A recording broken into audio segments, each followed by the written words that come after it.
Nagdibak sa pwesto ang hepe ng presinto ng pulisya, nalusutan na mga hold-upper sila. Tumangay ang mga salarin ng 7 milyong piso ng isang money changer sa Luzon ng Pasay noong nakaraang linggo. Si Julius Segovia, naka-alertong 24. Sa kuha ng CCTV camera, nakita ang itim na motorsiklong ginamit ng mga suspect na getaway vehicle sa panloloob sa isang money changer sa Metro Point Shopping Center sa Pasay nitong December 8. Makalipas ang ilang araw, namataan sa isang residential area sa Pasay ang mismo motorsiklo. Doon na rin na-corner ang dalawa sa 8 suspect na sina Roger Sulapco at Willie Enriquez. Pero bukod sa mga dilisensyadong 45 caliber pistol, 416,000 pesos na lang mula sa 7 milyong pisong nakulimbat nila ang narecover sa dalawa. Right after nung hold up nila ng 10:30, in the afternoon of December 8, pinaghati-hati na nila. Habang tuloy ang manhunt sa iba pang mga suspect, inalis sa pwesto si Chief Inspector Nelson Bautista, ang PCP commander na nakatalaga sa lugar kung saan naganap ang robbery hold-up. Ikasyam na si Bautista sa mga pulis na natanggal sa pwesto, alinsunod sa one-strike policy ng NCRPO. Immediately after the administrative relief of any PCP commander, an investigation will be conducted to determine kung yung PCP commander concerned ay wala talagang ginawa. Samantala, sa isang drug-by bus operation sa Maynila, arestado rin ng pulisya ang 3 suspect, kabilang ang 2 Chinese nationals. Kinilala silang sina Wang Qingyan, Yu Zhanghong at Romeo Bernante. Na-recover sa kanilang 100 grams ng hinihinalang shabu na nagkakahalaga ng 400,000 pesos, 3 cellphone at isang sasakyan na ginagamit daw nila sa iligal na gawain. Julius Segovia, naka-alerto, 24. At dahil mahaba-haba ang mga parating na bakasyon, ngayon pa lang pinapayuhan na ang publiko na maagang mag-withdraw ng pera. Kasabay po yan ang pagtitiyak ng mga bangko na may sapat na laman ng mga ATM nito.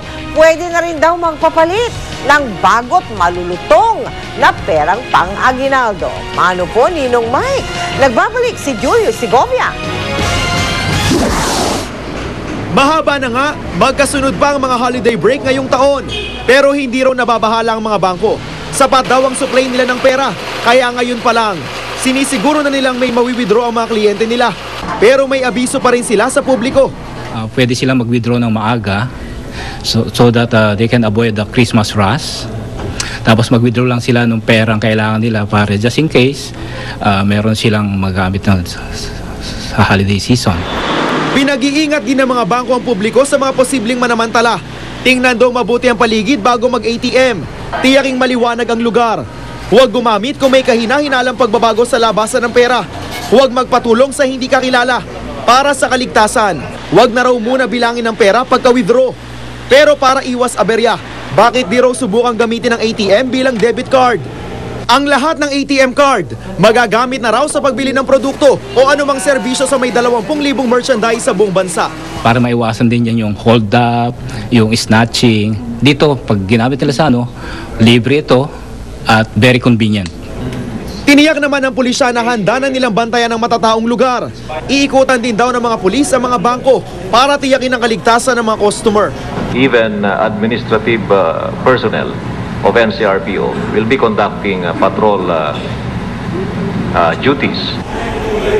24 oras bukas ang mahigit 1,600 ATM booth ng BPI sa buong bansa. Puwera lang ang mga nasa loob ng mall at ilang establishmento. Bukas naman sa December 18, 24, 26, 27, 31 at January 2 ang mga piling sangay ng Metrobank sa buong bansa. Nasa website nila ang kumpletong listahan ng mga bangkong bukas sa holiday break. Handa rin daw ang may 1,300 ATM booth nila sa buong panahon ng Kapaskuhan. Pinag-aaralan pa naman ng BDO ang magiging schedule nila ngayong holiday season. Sakaling may tanong, naka-flash sa inyong mga TV screen ang numero ng 3 bangko. Julius Segovia, nakatutok, 24 oras. Chika Minute! Feel daw ni Regine Velasquez ang costumes niya para sa kanyang gay role sa bagong project niya sa Kapuso Network. Ang wedding gown kaya niya, nasukat na ba niya? Alamin sa chika ni Lars Santiago. Kinarir ng husto ang costume at makeup ni Regine Velasquez sa papel niya bilang gay performer sa bagong romantic comedy series niya sa GMA na I Heart You Pare. Kumpleto ang kanyang gay look mula sa kanyang kasuotan, makapal na makeup at maging ang kanyang pilik mata. Normally, pagka naka-costume ako, parang nakukuha ka na yung character. So, mas wala ako masyadong inhibition. Like I said, I'm able to wear this. Kung normal, I wouldn't wear this. Huminto muna ng taping si Regine at sa Enero na siya babalik. Gusto naman daw niyang magpahinga at ayusin ang mga detalye para sa padating na kasal nila ng nobyong si Ogie Alcacid. After ng taping ko, siguro medyo magko-concentrate naman ako dun sa mga mangyayari sa wedding kasi right now parang clueless ako. Hindi ko alam kung anong mangyayari bilang nag-concentrate ako sa pagte-taping. 2 linggo na ang nakakaraan mula nang dumating galing Amerika ang wedding gown ni Regine, pero hindi pa raw niya ito nakikita ng buo. Hindi ko pa siya talaga tinitignan eh. Sinisilip ko lang ng sinisilip eh. Hindi ko pa tinitignan ng buo eh. Wala, ayoko muna kasi pagka nakita ko nasusukat ko yan. Hindi rin daw ito tinitingnan ni Ogie at lalong hindi raw pwedeng isukat ni Regine ang gown at ipakita sa kanyang nobyo. Eh, dapat hindi ako makita nung mapapangasawa ko, ng aking groom. Kaya sinisilip-silip ko lang. Hindi, he's not supposed to see it. Ewan ko, yun ang sabi nila eh. Para may surprise, I guess. Lars Santiago, updated sa showbiz sa Penengs.